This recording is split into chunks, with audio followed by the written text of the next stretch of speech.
Now, while South Africans are already tightening their belts, the latest increase is expected to hit consumers even harder. The SA Reserve Bank has just made things a little bit more difficult by raising interest rates by an additional 50 basis points.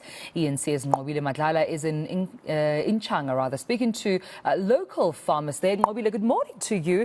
And I suppose this is not just a matter of residents and business people raising concerns about the exemption that eThekwini has now known that has ended when it comes to blackouts. Even local farmers sharing the very same sentiments.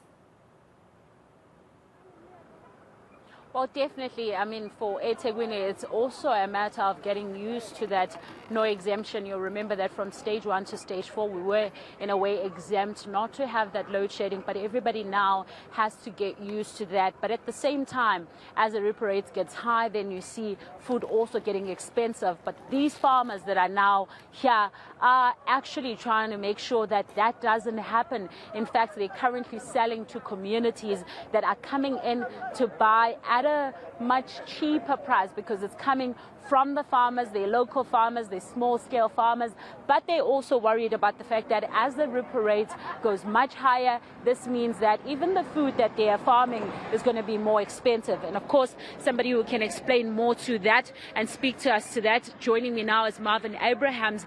Marvin, we do understand that it's going to be very difficult to afford the basics, especially when it comes to the food baskets. Tell us a bit about that.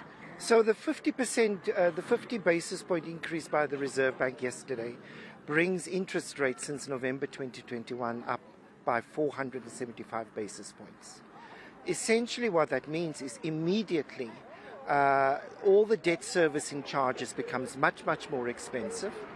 Buying anything will therefore increase. So we are expecting that things will get extremely tough for ordinary South Africans. Already we are seeing that a basket of 44 very basic foods have exceeded the 5,000 Rand level. And those are basic foods like rice and sunflower oil and eggs and spinach and onions.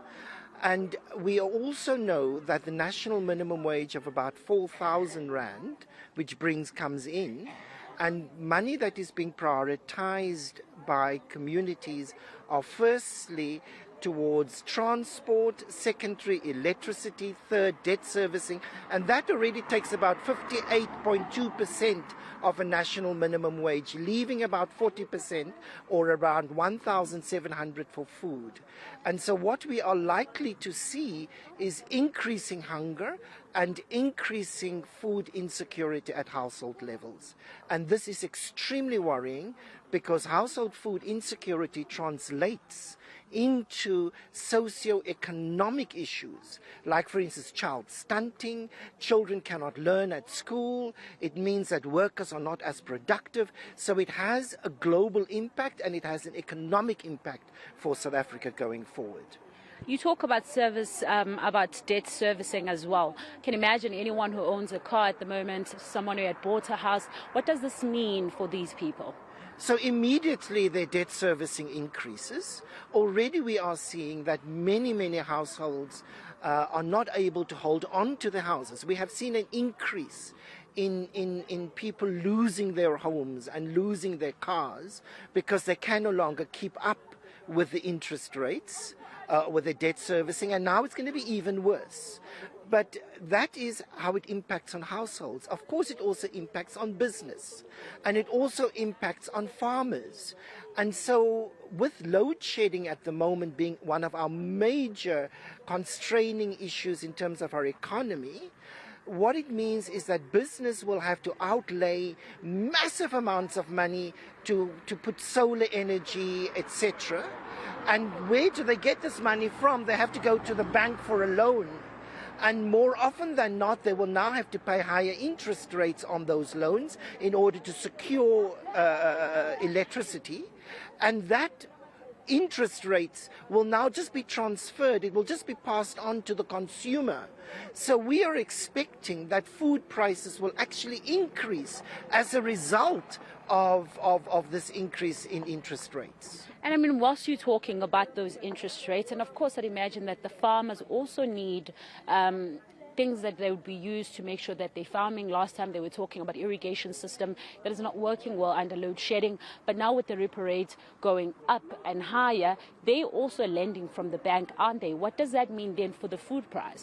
Exactly. So the increased debt servicing that they will pay to the banks, they will just relay that increase onto their products that they sell on, etc. And so the prices at the primary level will increase. Prices will increase at the production level, and we will see that in the retail stores. And we believe that one of the drivers of food price increases has precisely been increasing interest rates. Now that is particularly worrying because when we look at our inflation rate of 6.8%, 2.4% of that is contributed by food prices. So unless we get food price inflation down, unless we get food prices down, we are not going to get CPI inflation down. And that is precisely the big worry. Lastly, Marvin, are we looking at food scarcity at this point? Not only are we looking at food scarcity, there will always be enough food. What we are dealing with is affordability crisis. Access to food. We need money to access food, and there is not enough money to access food. One example, the social relief grant of 350. What can that buy? It will buy you 23 loaves of bread for the month. That's all it will buy. So there is not enough money in order to buy the food that we have. And so not only scarcity, but we are likely to see increasing hunger, which is taking place already in South Africa. And it will not only impact lower and poor communities, but also middle-class communities, because middle-class households are buying food on their credit cards, and now with the increased interest rates, will have to service higher debt for the food they buy. Do we have a solution? So really one of the solutions is that we need to start shifting our food system. We need to start producing food closer to the table where it is consumed. And this behind me here is an example of exactly that, where local communities are beginning to grow their own food close to the table and to grow it in an agroecological way, as this Wosanami project, which is a combination between eThekwini and the South African Food Lab and Sariti is doing. And this will help to stave off hunger in our communities. Thank you very much for speaking to us. Well, there is a solution, and the solution is to grow that food closer to home. But in terms of affordability, you're hearing there from Marvin that is becoming a huge issue, especially understanding that there are a lot of people that are currently unemployed, and with the high unemployment, load shedding, as well as so much that's coming with the price and the repo rates going up, it's quite a difficult time for a lot of consumers and families.